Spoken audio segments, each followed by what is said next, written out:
Hey everyone, it's Stan Heller with VectorVest Canada. In today's video, I want to show you how you can minimize risk and maximize profit this earnings season. It all starts with knowing your earnings dates. When you know your earnings dates, you can minimize risk by waiting to purchase a stock until after the earnings report.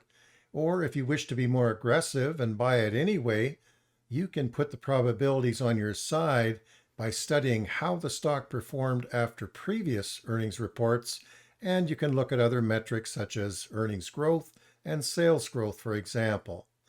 Conversely, if you already own the stock and earnings are coming up, you can avoid the risk of your stock losing value if it misses earnings by simply selling the stock before the earnings report. You can always buy it back if the report is favorable. Well, we're into the earnings season already and through to the middle of July. FactSet, VectorVest primary data provider, writes that more S&P 500 companies are beating the earnings per share estimates for the second quarter than the average, and they are beating the estimates by a wider margin than average. In Canada, the earnings of the TSX Composite Index paints a similar picture. Earnings are rising. So all of that is good news for investors. So before you buy or sell a stock, you need to know if its earnings date is coming soon. And in VectorVest, there are three ways that we do this. First of all, we can go to the events viewer to see which stocks are reporting on certain days. We can add the earnings dates to the stock viewer in our portfolio manager. And we can use Unisearch to find stocks reporting within a specified date range. So let's go into our VectorVest program and have a look. Start with Canada, and the process is going to be the same whether it's Canada, the US database, Australia, UK, or Europe, any of your VectorVest countries. But let's start with Canada, and I'll show you the US side in a minute as well. First of all, let's go to the Viewers tab. This is probably the simplest way to discover the earnings dates that are coming up. So from here, once I've clicked on the Viewers tab, we click on Events Viewer over here at the left. And you can see I've got a filter on here. Let's look at all the stocks coming up over the next few days. So here we have now the earnings dates checked. I've unchecked the dividend X dates and the dividend pay dates. So we're just looking at the earnings dates. Here is July 26, and you can see we've got TFII International here, or TFI International. So that's a widely held retirement stock, so it's good to know that that earnings date is coming up. And then I can just scroll down and see additional earnings dates. We have Tech Resources, another widely held company. And as I scroll down, you can see we've got Crescent Point Energy, Loblaws coming up on July 28th.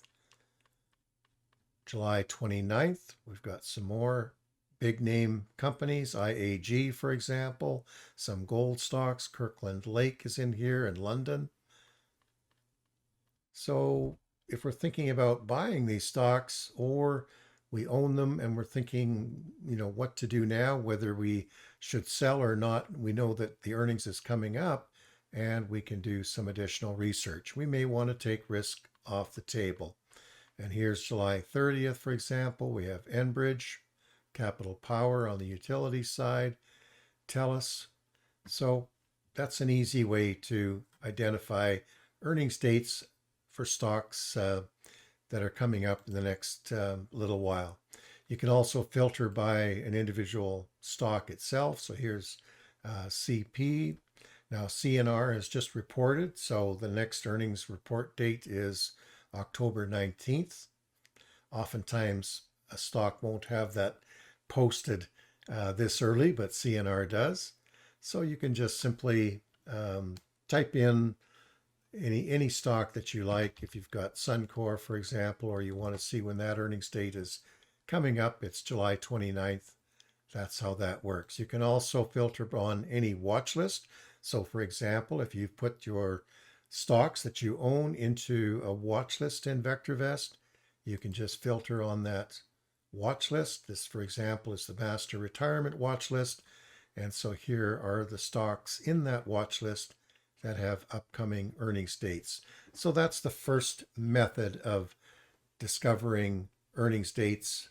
The more recent or soonest dates that are coming up, we've got them all there.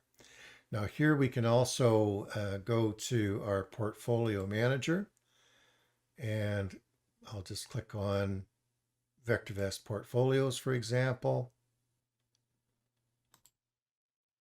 And here's a model portfolio. I've got a few stocks in here, and the earnings dates are already added, so I don't need to add that. But if I didn't have the earnings dates for this portfolio or the other portfolios, including my own portfolio, I could just right click on any stock, click on layout, bring it over from another monitor. There it is there. And let's see, the earnings dates are here. Let me just move them back to the main rows to display here. So the earnings dates are under capital appreciation. So we would just highlight earnings dates or earnings date. Click on the right facing arrow. It adds earnings date to the bottom of our column menu. And then I can click on the up arrow and move it up a little higher into my list so it shows up right at the top. Click on OK. And now I've got my earnings dates. And I can come in and left click on the column and sort the earnings dates. So due has likely already reported, or maybe the report has not been posted yet, or the earnings date hasn't been posted yet. But all the other companies in this portfolio, we see the upcoming earnings dates. So that's method number 2. And then we can go to our Unisearch tab. This is method number 3. And I can create a new search here, or I can add the upcoming earnings dates to any of my favorite searches. But let's just go ahead and click on stocks and capital appreciation, earnings date. And then I have the choice here of greater than or equal to, or less than or equal to, or if I'm using another search with parameters already in place, I could just display the earnings date. But I'm going to go ahead and click on less than or equal to. And there's some preset dates. I can also choose a custom date. For example, maybe I want to look at the earnings dates that are out in the next 10 days, for example. And I've got my search date, and I just run the search. So these will be the companies that are reporting within the next 10 days. So there's TFII again, and some of the other stocks. And of course, I can have any other parameter that I like in there. So that is one way to do it. For example, now if there's a favorite search that you might be using, for example, under the conservative Unisearches, I can come in and choose Steady Eddies, a popular dividend paying search. You can see the criteria here: very high relative safety, must be paying a dividend, and our sort is VST plus YSG. But maybe if I'm thinking about buying a stock from this search, I only want to buy stocks where the earnings release date is not coming up in the next 10 days, for example. So I could click on stocks, capital appreciation, earnings date, and I want to make sure the earnings date is greater than or equal to, and I could say 30 days out, and maybe that would be a more reasonable time frame. So let's click on that. So then when I run the search, I'm at least making sure that these are companies where the earnings dates are coming up a little bit more in the future, not right away. So I've got a bit of time to see how the stock is performing prior to the earnings date. And there's the earnings date over here at the right. Now, another thing I can do For example, I can come in and choose, actually, let's go back and create a new search here. So I'm going to create a search and I'm going to filter stocks by a watch list. And I'll go equal to. And I'll come down and I'm going to pick the TSX 60. So a benchmark of quality stocks representing the TSX market. And from here, I'm just going to run the search.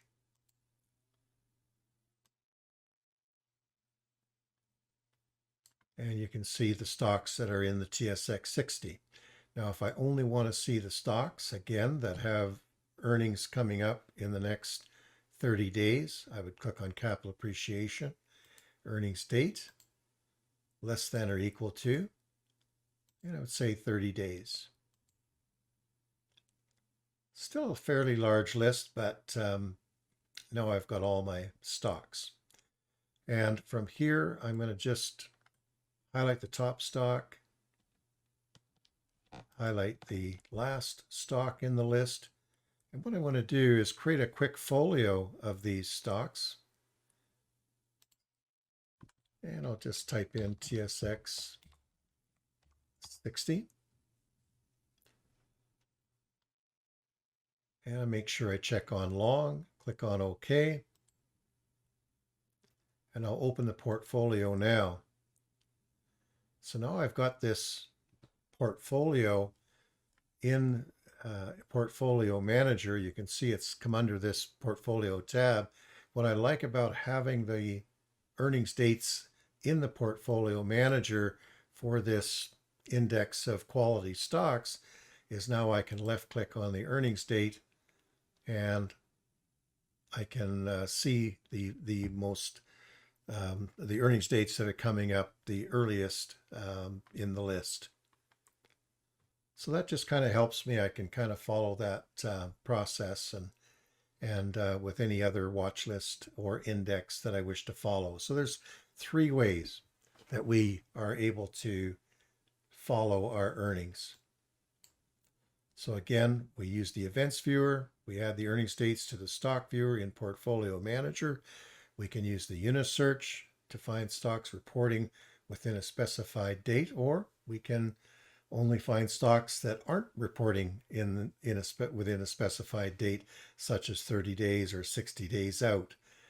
So we can avoid some risk in that way. And I showed you how to create a quick folio, keep your earnings dates front and center there. Now there are some other indicators in our VectorVest graphing, for example, that can help us decide whether or not we should hold a company through earnings or make a purchase prior to earnings. We can look at price momentum, for example, and RT, our relative timing momentum. Is it rising or holding in front of earnings? Is value rising or holding? Earnings per share, relative safety, is it above 1? Are sales rising or falling? Those are all great metrics to be able to follow. So for example, if I went to the US market this time, and I'm just going to go to the stock viewer, and I'll graph these stocks. So I've already got relative timing on my graph, and I have earnings per share. I can put on the earnings dates, so this will give me the previous or past earnings dates. So Moderna reported on May 6th and got off to a bit of a slow start, but earnings seemed to give it a boost there. This time when earnings reported in February, not as good. Price began to fall a little bit there. And if I go back a little bit further to the last July reporting, we can see that price did fall after earnings.